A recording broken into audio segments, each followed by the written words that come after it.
The wind screamed across the Colorado mountains like a wounded animal, and Marcus Hale stood at his cabin window, watching the world turn white with fury. He had lived alone in this remote place for 5 years now, ever since the shuttle accident that took his wife Elena and his daughter Sophie from him forever. And in all that time, he had never seen a storm quite like this one. The snow fell so thick and fast that he could barely see the old pine tree that stood just 20 meters from his front door. And the temperature had dropped so low that ice was forming on the inside of his windows, despite the fire burning in his stone hearth. Marcus was a big man with rough hands and a face that rarely smiled anymore, and he had chosen this isolated life precisely because he wanted to be away from other people and their questions and their sympathy that always felt like salt in an open wound. He had been a search and rescue operative once, back when he still believed in saving people, back when he still had people worth saving. But those days felt like they belonged to someone else entirely. The year was 2187, and humanity had made first contact with alien life 15 years ago. But Marcus did not care much about the Galactic Concord or the strange beings from distant stars who now visited Earth from time to time. He cared about firewood and clean water, and the simple rhythm of days that asked nothing of him except survival. He was about to turn away from the window and add another log to the fire when he heard something that made him freeze in place. It was a sound that did not belong to the storm, a thin and weak cry that could have been the wind playing tricks, but somehow was not. Marcus pressed his face closer to the cold glass and squinted into the swirling white chaos outside, and for a moment he saw nothing at all. Then the snow shifted just enough for him to glimpse something small and dark lying in the drift, near his woodpile, something that moved ever so slightly before the white curtain fell again. His heart began to pound in a way it had not pounded in years, and before he could think about what he was doing, he was pulling on his heavy coat and his thick gloves and pushing open the door against the howling wind. The cold hit him like a physical blow, stealing the breath from his lungs and making his eyes water instantly. But he pushed forward through snow that was already knee-deep and getting deeper by the minute. When he reached the woodpile, he dropped to his knees and brushed away the snow with frantic hands, and what he found made him gasp despite the freezing air. It was a child, a little girl who looked no older than 7, lying curled up in the snow like an abandoned doll. She was wearing strange clothing that seemed to shimmer with faint colors even in the gray stormlight, and her skin was so pale that for a terrible moment Marcus thought she was. But then her eyes fluttered open just for a second, and he saw that they were silver, actually silver like polished metal, and she whispered something he could not hear before going limp again. Marcus did not hesitate, could not hesitate, because whatever walls he had built around his heart in the past 5 years meant nothing when faced with a dying child in the snow. He scooped her up in his arms, and was surprised by how light she was, almost weightless, and he carried her back through the storm and into the warmth of his cabin. Inside, he laid her gently on the old couch near the fire, and piled every blanket he owned on top of her small, shivering body. Her lips were blue, and her breathing was shallow, and Marcus found himself doing all the things he had learned in his rescue training years ago, checking her pulse and her airway and looking for signs of frostbite.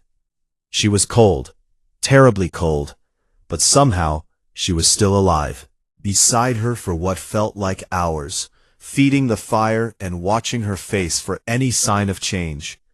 And slowly, gradually, the color began to return to her cheeks, and her breathing grew stronger. When she finally opened her eyes again, those strange silver eyes that seemed to hold depths he could not understand, Marcus felt something shift inside his chest. She looked up at him with fear and confusion, and something that might have been hope, and she spoke in a voice that was barely a whisper. "Lost," she said in broken English that sounded like she had learned the language from a recording rather than from real people. "Please, safe?" Marcus nodded and tried to make his rough voice gentle. Tried to remember how to speak to a frightened child. "You are safe," he said. "You are in my home, and I will not hurt you. Can you tell me your name or where you came from?" But the girl just shook her head, and her silver eyes filled with tears, and she said the same words again, like they were the only ones she knew. "Lost, please, safe." Marcus sighed and ran a hand through his graying hair, and he walked to the corner of the cabin where he kept his emergency radio equipment. He tried every frequency he knew, but the storm had knocked out all communications, and all he got in return was static and silence. He looked back at the little girl on his couch, this impossible child with her strange clothes and her silver eyes, and he made a decision. "All right," he said more to himself than to her. "The storm will pass eventually, and then we will figure out where you belong. But for now, you stay here with me, where it is warm and safe." The girl watched him with those unblinking silver eyes, and though she did not seem to understand all his words, she must have understood his tone, because some of the fear left her face. Outside, the wind continued to howl and the snow continued to fall, and Marcus Hale had no way of knowing that high above the earth, hidden in the darkness between the stars, an alien vessel was watching everything he did. He had no way of knowing that this lost little girl was not lost at all, that she had been placed here deliberately, that his every action was being recorded and measured and judged by beings older than human civilization itself.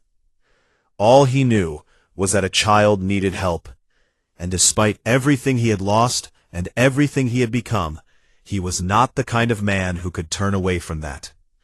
So he made soup from the supplies in his pantry, simple chicken soup that was warm and filling, and he set a bowl on the table near the couch and told the girl she could eat when she was ready.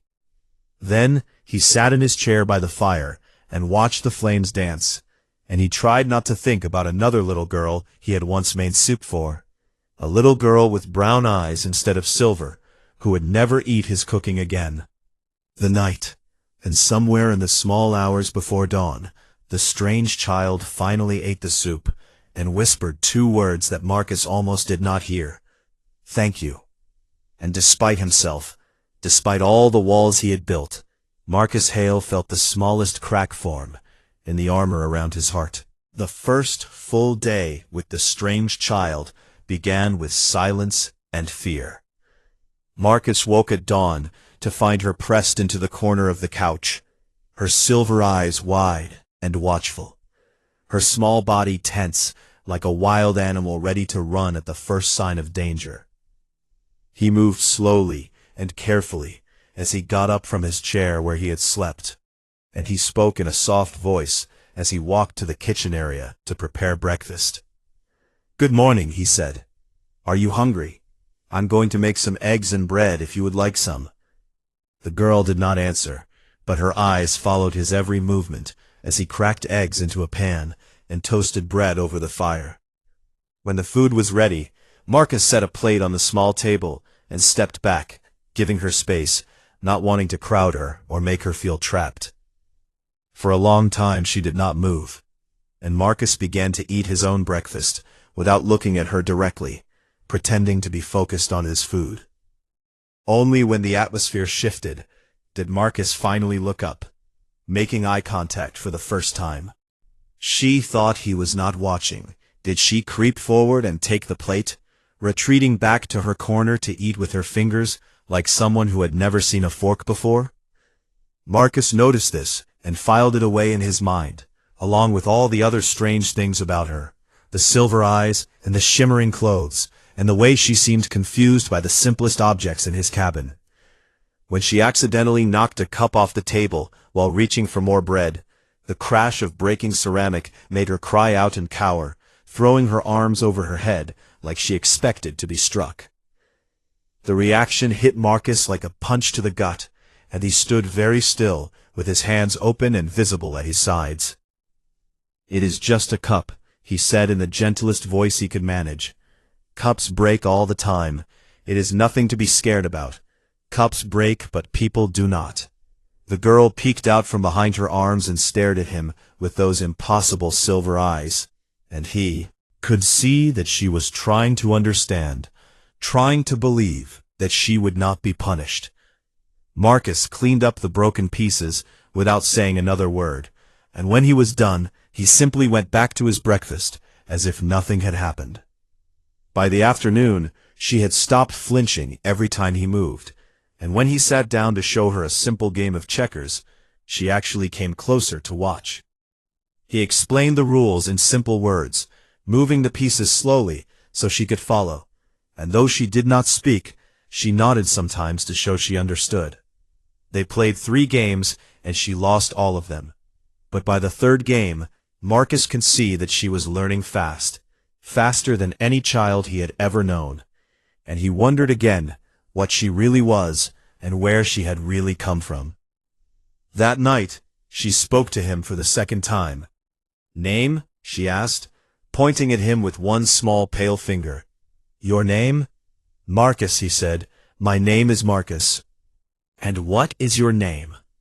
She thought about this for a long moment, her face scrunching up with effort, like she was trying to remember something important. "Sarah," she finally said. "I am Sarah."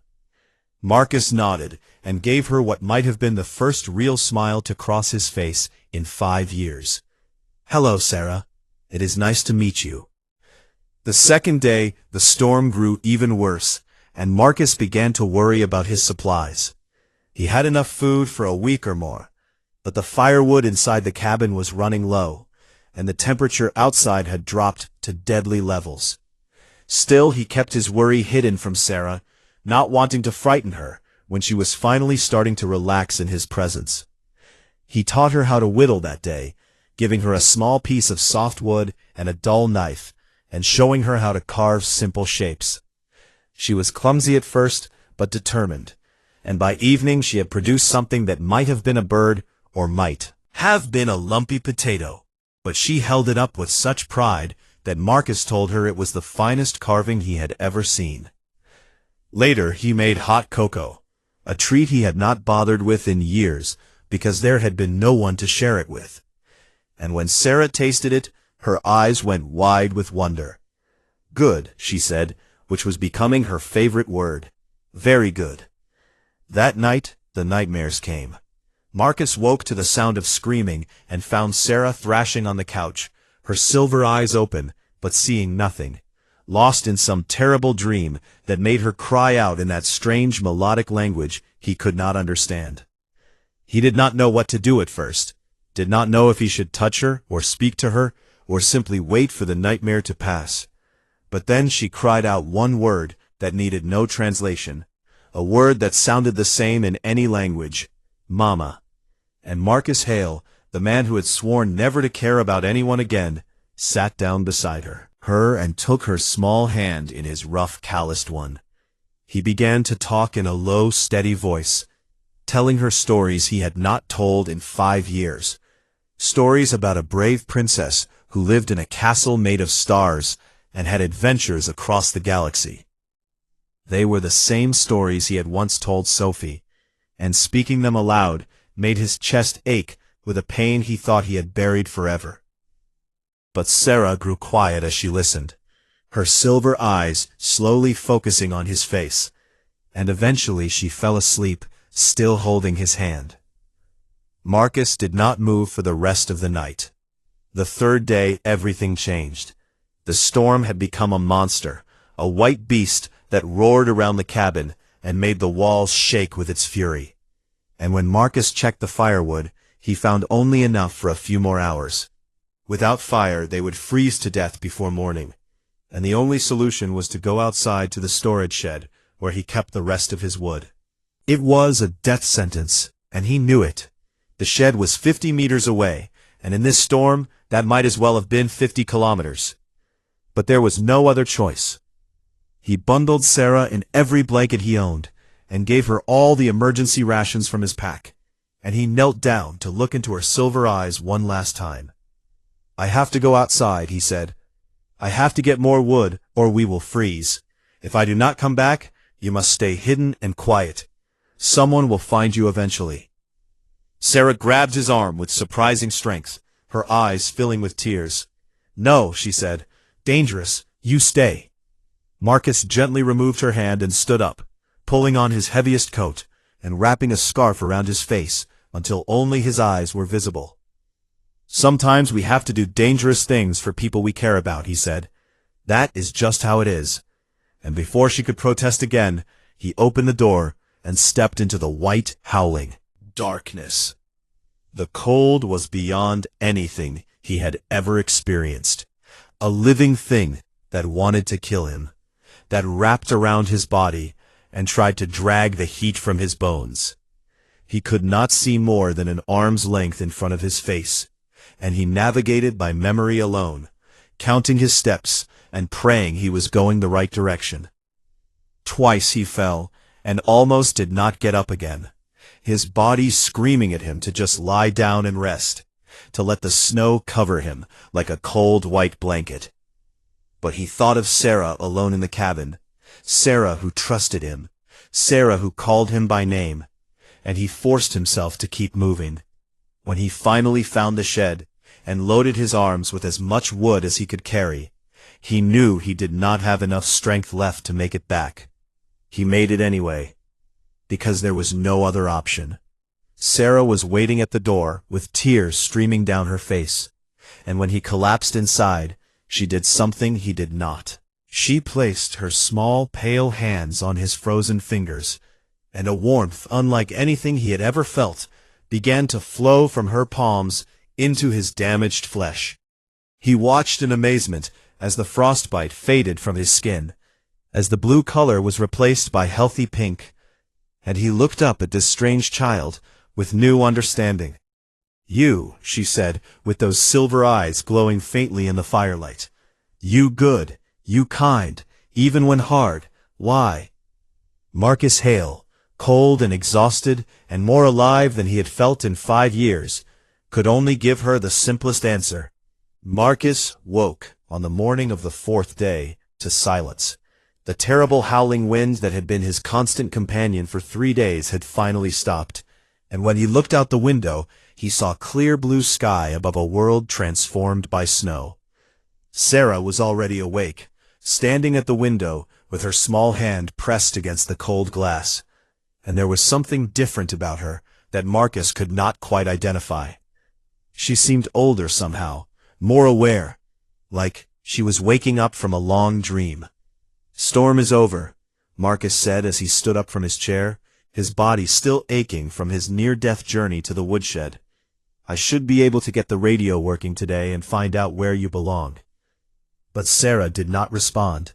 She just kept staring up at the sky with those silver eyes that now seemed to glow with an inner light. "They come," she said softly, and Marcus felt a chill run down his spine that had nothing to do with the cold. "Comes?" he asked. But before Sarah could answer, he heard it. A deep humming sound that seemed to vibrate in his chest, a sound that came from everywhere and nowhere, a sound that grew louder and louder until he could feel it in his teeth. Marcus rushed to the window and looked up, and what he saw made his legs go weak. A ship was descending through the clouds, a vessel unlike anything he had ever seen, a massive structure of crystal and light that seemed to bend the air around it as it moved. It was beautiful and terrifying in equal measure, and it was coming straight toward his cabin. "Sarah," Marcus said, his voice rough with fear. "Sarah, what is happening?" But the little girl just walked to the door and opened it, stepping out into the snow-covered world as if she was going to greet an old friend. Marcus followed her, his heart pounding, and he watched as the alien ship settled silently in the clearing before his home, its crystalline surface reflecting the morning sun in 1,000 fractured rainbows. A door appeared in the side of the vessel, an opening that had not been there a moment before, and 3 beings emerged. They were tall, taller than any human Marcus had ever seen, with skin that seemed to be made of the same luminous material as their ship. They moved with a grace that was not quite human, each step precise and deliberate. And their eyes were silver like Sarah's, but deeper, older, filled with the weight of ages. The one in the center, a female being who radiated authority, raised her hand in a gesture that might have been greeting or command. "Marcus Hale of Earth," she said, and her voice was like music and thunder combined. "You have sheltered the child Seraphel for 3 solar cycles. We have observed, we have recorded. Now you will answer." Marcus looked down at Sarah, at the little girl he had saved from the snow, and understanding began to dawn in his mind. Asked, his voice barely a whisper, "What is this? Who are you really?" The little girl looked up at him with those silver eyes that he now realized had never been human, and her voice when she spoke was different, older, filled with a sadness that seemed too large for her small body. "I am sorry, Marcus," she said. "I did not know. I did not remember. They took my memory so the test would be true." The tall female being stepped forward, and when she spoke again, her voice carried across the snow like the toll of a great bell. "I am High Arbiter Thessin of the Valori," she said.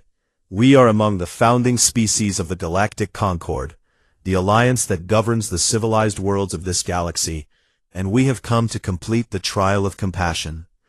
Marcus felt his hands begin to shake, but he forced himself to stand straight and meet the alien's silver gaze. "What trial?" he demanded. "What have you done to this child?" In a gesture that might have been surprise or respect. "The child is Seraphel, scion of the Valori, heir to our civilization and bearer of our greatest empathic gifts," she explained. "She was not harmed. She was placed here deliberately, her memory hidden, so that she could not influence the test, so that we could observe how a human truly behaves when no one is watching." The second Valori, a male with harder eyes than Thessin, stepped forward to speak. "When a species petitions for full membership in the Galactic Concord, we must know their true nature," he said. "Not the nature they show when they know they are being judged, but the nature they reveal when they believe they are alone, when they have power over those who are weak and helpless." Marcus looked back at Sarah, at Seraphel, and he remembered all the small moments of the past 3 days. The soup he had made when she was too afraid to eat, the cup she had broken, and how he had told her, "Cups break, but people do not." The stories he had told when nightmares stole her sleep. The walk through the deadly storm to get firewood because he could not let her freeze. "You tested me," he said slowly. "You put a helpless child in the snow and watched to see what I would do." Thessin nodded, and there was something in her silver eyes that might have been respect. "Many species fail this test," she said. "In 10,000 years of administering the trial of compassion, fewer than 1 in 5 civilizations have passed. Most reveal their true nature when they believe no one is watching.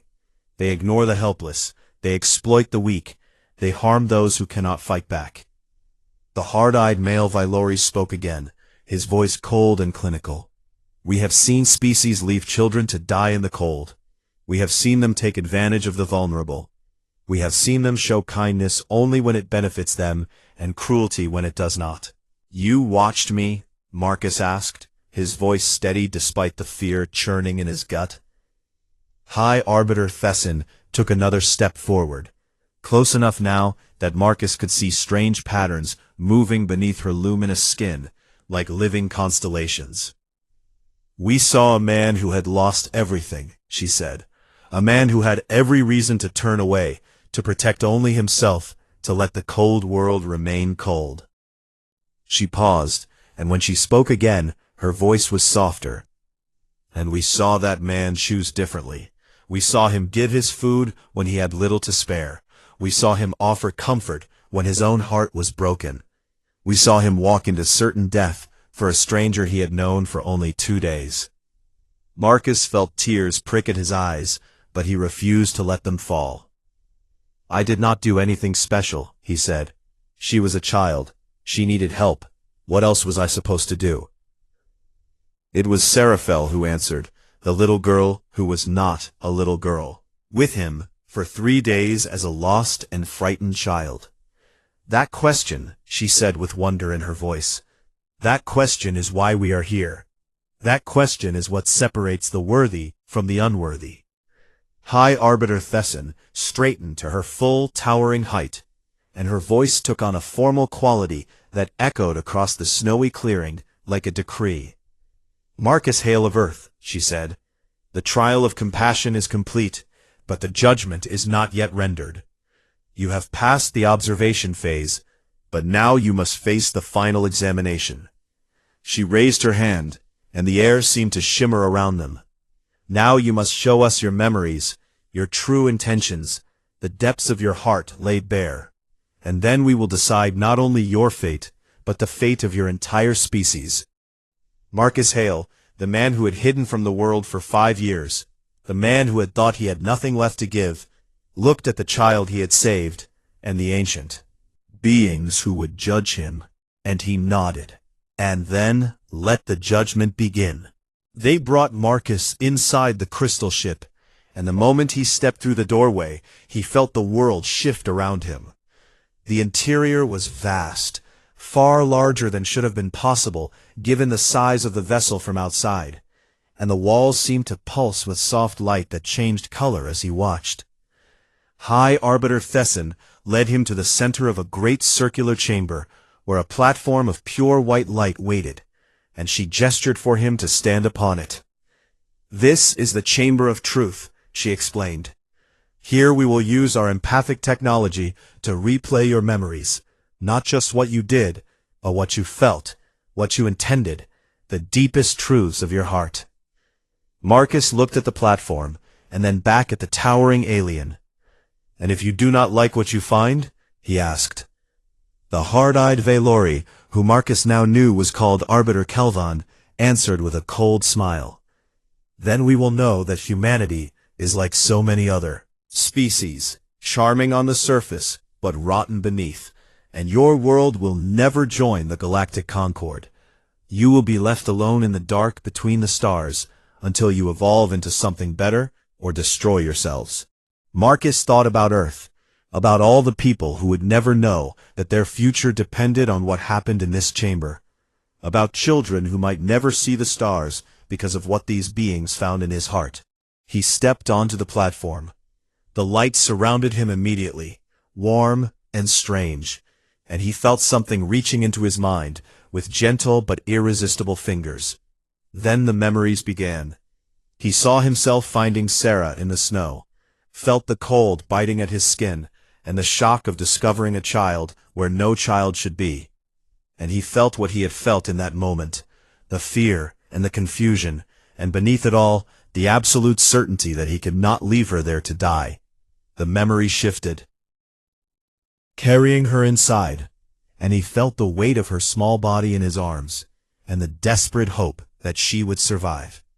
And he felt something else, too, something he had tried to ignore at the time, the ghost of another small body he had once carried, his daughter Sophie, whom he had not been able to save. The Valori observers murmured among themselves, and Marcus realized they could see everything, every thought and feeling laid bare. The memories continued to flow. He saw himself leaving food for Sarah when she was too afraid to eat, and he felt the patience he had summoned, the understanding that trust could not be forced, the echo of lessons learned long ago when Sophie had been afraid of thunderstorms. He saw the moment when Sarah broke the cup and cowered, and he felt the anger that had flashed through him, not at her, but at whoever had taught her to expect punishment for such a small mistake. And he felt the deliberate calm he had wrapped around that anger as he told her that cups break, but people do not. He saw himself playing checkers and teaching her to whittle and making hot cocoa. And beneath each memory, he felt the bittersweet ache of doing these things again after 5 years of avoiding anything that reminded him of his lost daughter. He saw the nightmares, saw himself sitting beside Sarah and taking her hand, and he felt the walls around his heart cracking as he told her the same stories he had once told Sophie.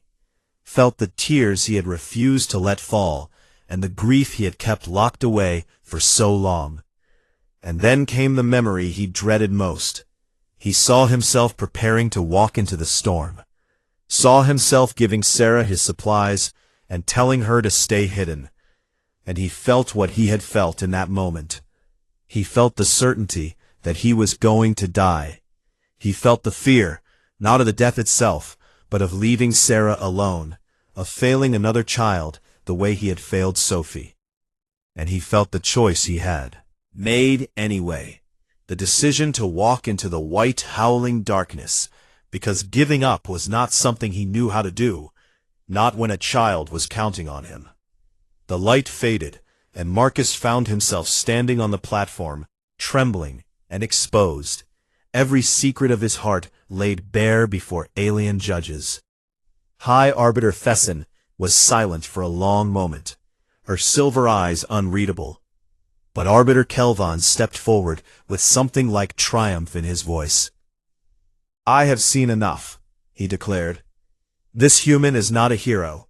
He is a broken creature, acting out of guilt and damage. He helped the child not from true compassion, but because he was trying to make up for his failure to save his own daughter." Marcus flinched as if he had been struck, because the words were not entirely wrong. "He did not act from nobility," Kelvon continued.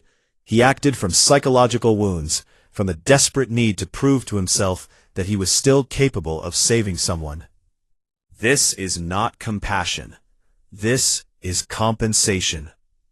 The other Valori murmured again, and Marcus could see doubt creeping into their silver eyes. He wanted to argue, wanted to defend himself, but what could he say when the accusation was at least partly true? It was Seraphel who spoke first, the child who had lived with him and felt his heart through her empathic gifts.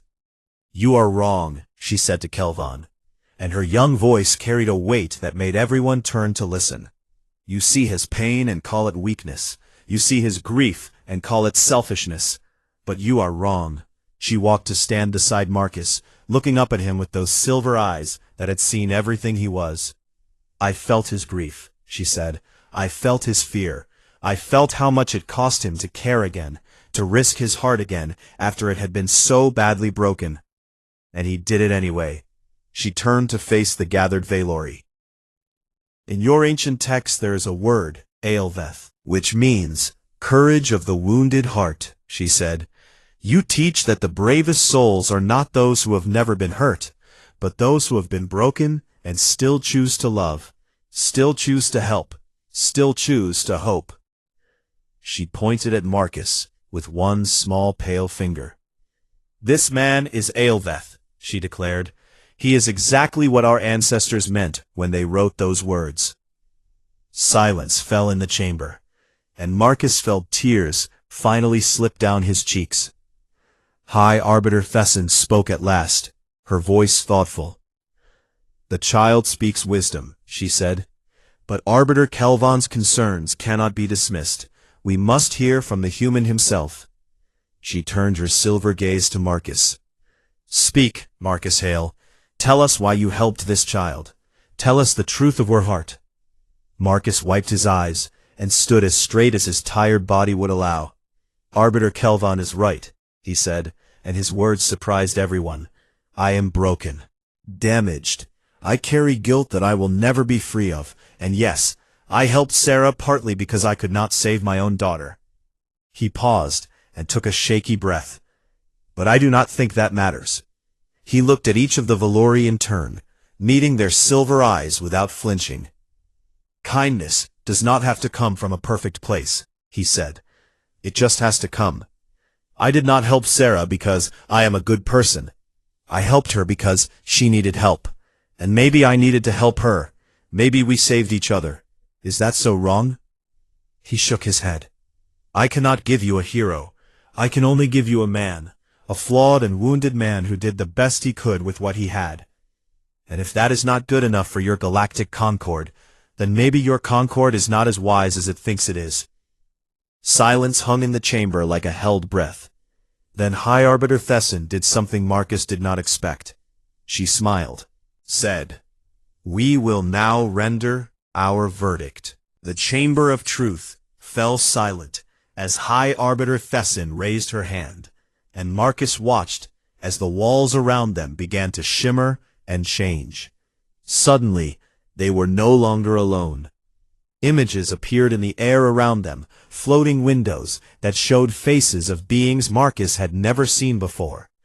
Aliens of every shape and color and form, representatives of species from across the galaxy, who had gathered to witness the verdict. The trial of compassion is observed by all members of the Galactic Concord, Thessin explained. When a species is judged, the entire Concord bears witness. Marcus felt the weight of all those alien eyes upon him, and he understood for the first time just how much was at stake. This was not just about him. This was about humanity, about every person on Earth and every generation that would come after, about whether his species would join the stars or be left behind in the darkness. Thessin stepped to the center of the chamber, and her voice rang out clear and strong. I speak now to all who observe, she said. I speak of humanity, the young species from the third planet of an unremarkable star, who have petitioned for full membership in our Concord. She paused and looked at Marcus with those ancient silver eyes. We have observed them for many years, she continued. We have seen their wars and their cruelty, their capacity for destruction and violence. We have seen them poison their own world and fight among themselves over differences so small that we can barely perceive them. Marcus felt his heart sink, because everything she said was true. But we have also seen their capacity for kindness, Thessin said, and her voice softened. We have seen them build hospitals and schools. We have seen them rush toward danger to save strangers. We have seen them create art and music that speaks to something universal in the heart of all sentient beings. Marcus. And in this man we have seen something that answers the central question of the trial of compassion. We have seen what a human does when no one is watching, when there is no reward for kindness and no punishment for cruelty. Arbiter Kelvon stepped forward, his voice cold and sharp. The human acted from damage, he insisted, from guilt and grief, not from true virtue. His kindness was a symptom of his wounds, not proof of his species' worthiness. But Thessin shook her head slowly. You speak as if virtue must come from a place of wholeness, she said, as if only the unbroken can be truly good. But I say to you that the opposite is true.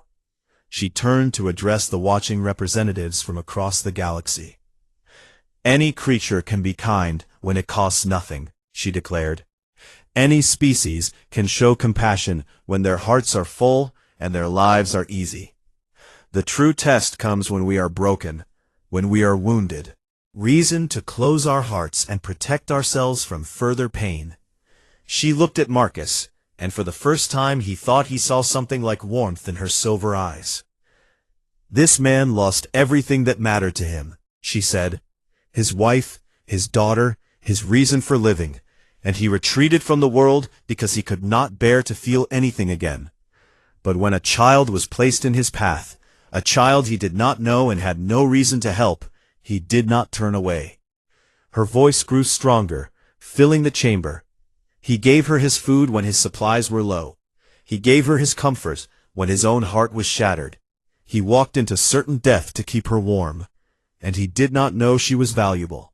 He did not know she was being tested. He believed she was simply a lost child who needed help. Thessin turned in a slow circle, addressing all the watching eyes. This, she proclaimed, is the heart of humanity.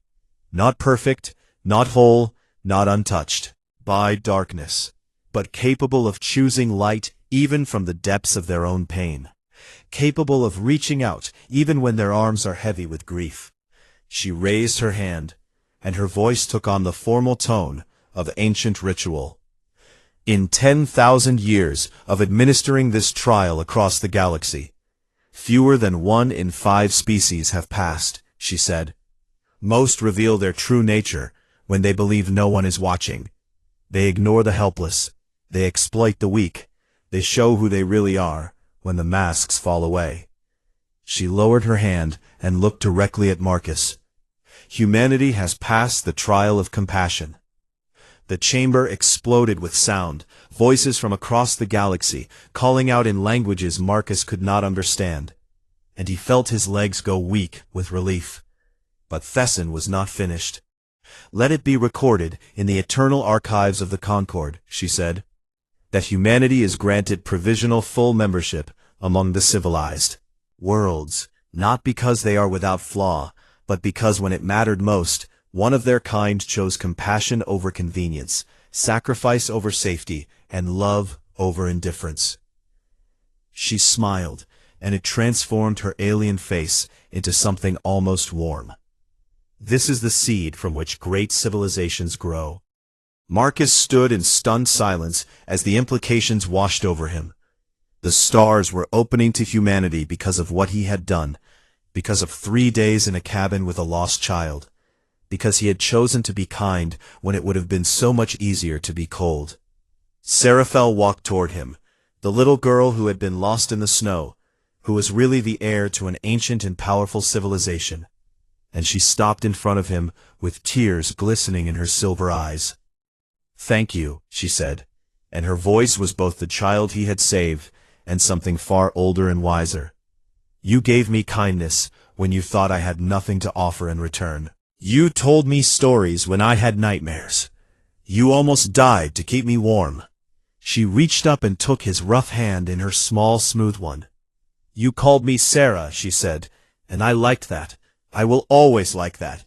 And when my people speak of Earth for the next 10,000 years, they will speak of you." Marcus felt tears streaming down his face, tears he did not try to stop this time. "Take care of yourself, kid," he said, his voice rough with emotion, "and maybe come visit sometime. I can teach you to play chess if you want."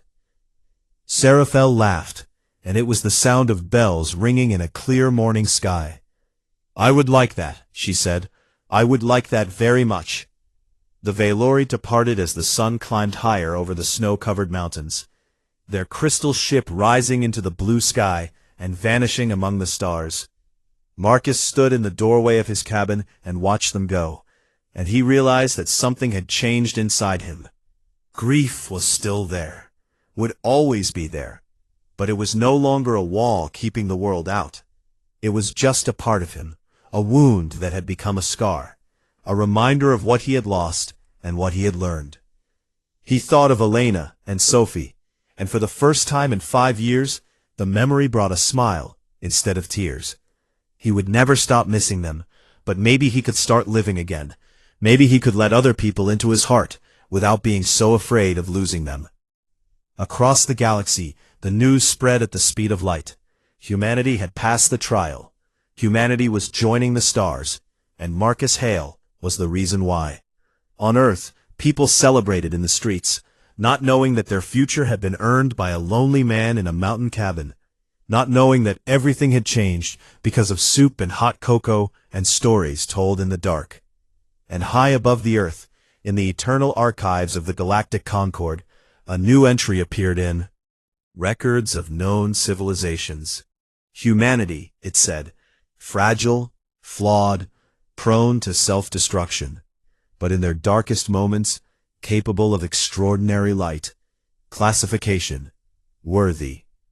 Marcus Hale read those words later, when the Concord sent him a copy of the official record, and he laughed until he cried. Then he went outside into the clean mountain air, and looked up at the stars that were now just a little bit closer. And for the first time in 5 years, he felt like he was home.